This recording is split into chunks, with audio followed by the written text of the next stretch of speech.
fuselage, wings, and fuel tanks. Eisenhower was told the plane was missing and that a public statement might be needed. I reminded him that we had a cover story that we would use, that the plane was a high-altitude weather plane and it must have been off course and so on. And so that was put out. It is entirely possible that having a failure in the oxygen equipment, which could result in the pilot losing consciousness, the plane continued on automatic pilot for a considerable distance and accidentally violated Soviet airspace. Там же, естественно, And the main piece of evidence, so to speak, Powers himself and his equipment. He had with him a poisoned pin and a silenced pistol.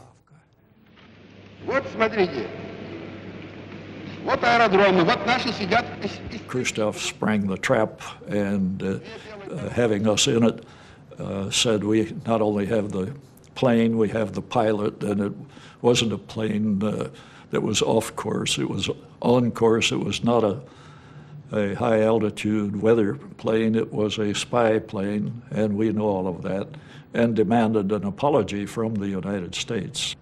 It appears that endeavoring to obtain information now concealed behind the Iron Curtain, a flight over Soviet territory was probably undertaken by an unarmed civilian U-2 plane.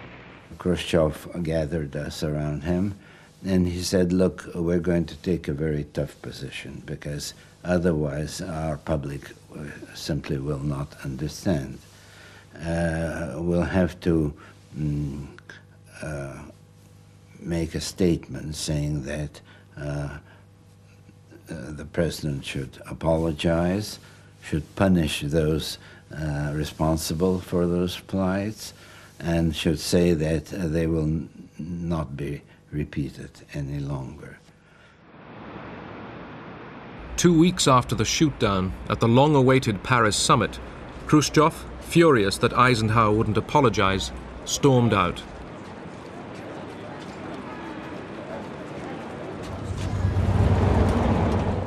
The summit collapsed. In Moscow, Powers' trial for spying was a major media event. The world saw America caught in the act. I ask the court to weigh all the evidence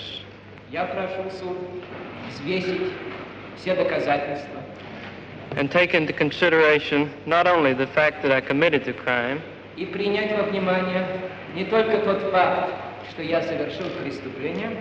but also the circumstances which led me to do so.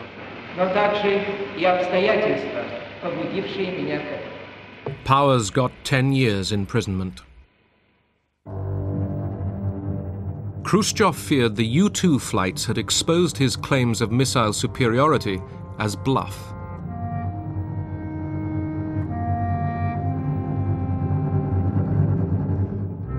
At the secret Baikonur Cosmodrome, engineers were testing a new ICBM.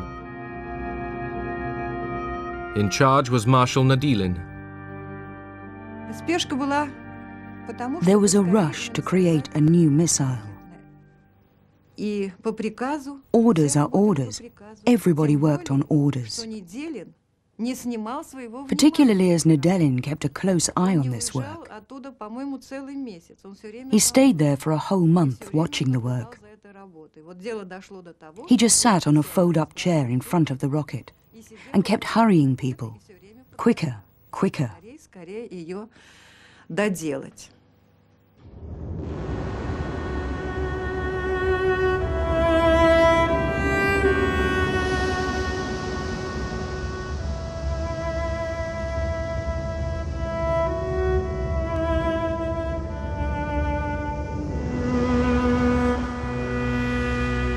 As a control panel was being fitted, the engine ignited.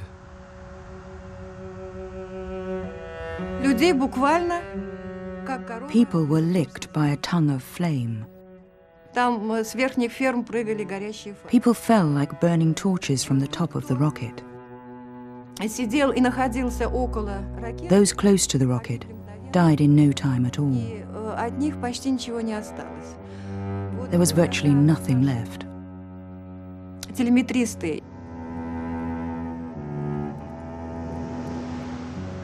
189 people died.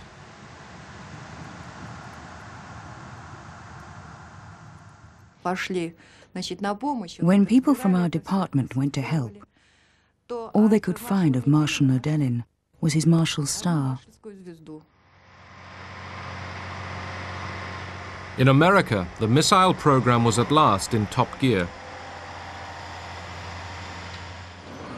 Eisenhower had approved an additional $12 billion for defense. Atlas, Thor, Minuteman and Polaris missiles were all successfully tested.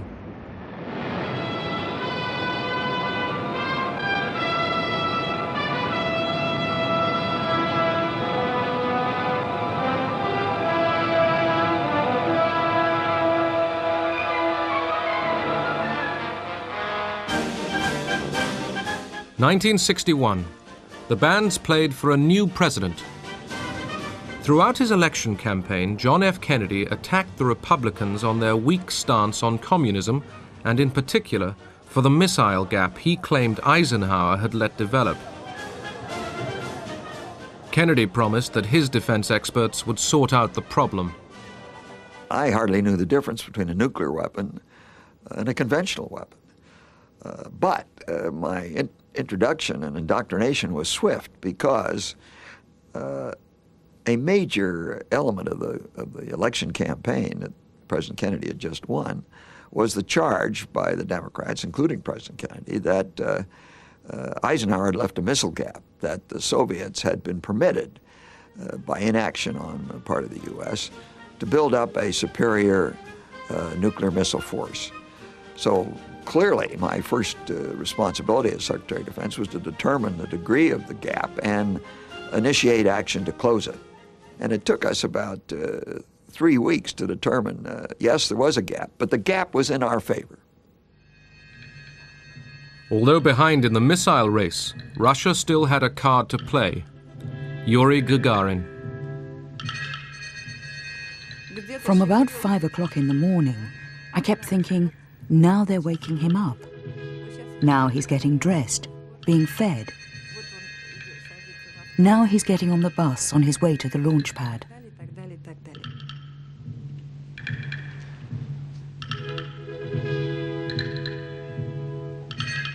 Gagarin had been chosen to be the first man in space. Behind him sat his backup man, Guillermin Titov. For us, it was ordinary work. Well, not quite ordinary, because we had to fly rockets and Sputniks, but that's what we were prepared for.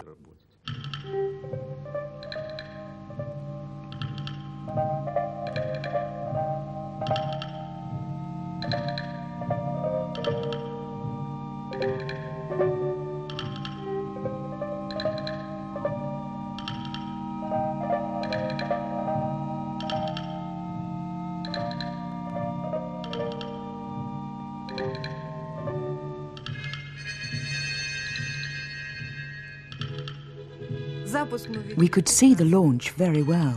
At first, our dear one started rocking very slightly. Then, whoosh, off it went, up into the sky. It was incredibly beautiful, particularly for us who'd given so much of themselves to the project.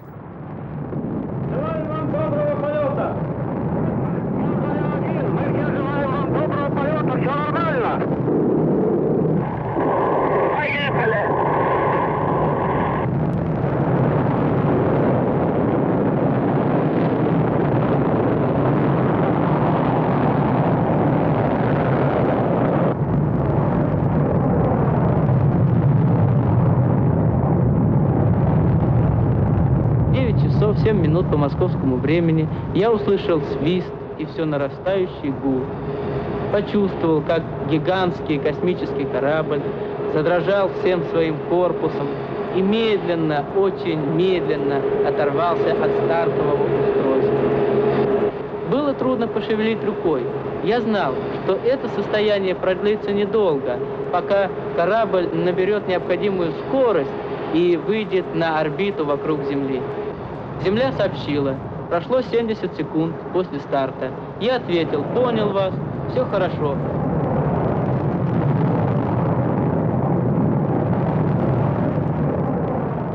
Gagarin circled the Earth. The flight had lasted 108 minutes.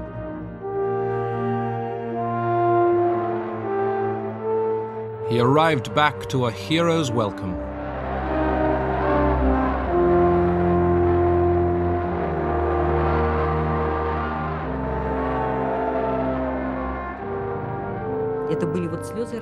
There were tears of joy. People kissed strangers in the streets. And Gagarin, he was everybody's love. He and his smile. I still keep his photograph.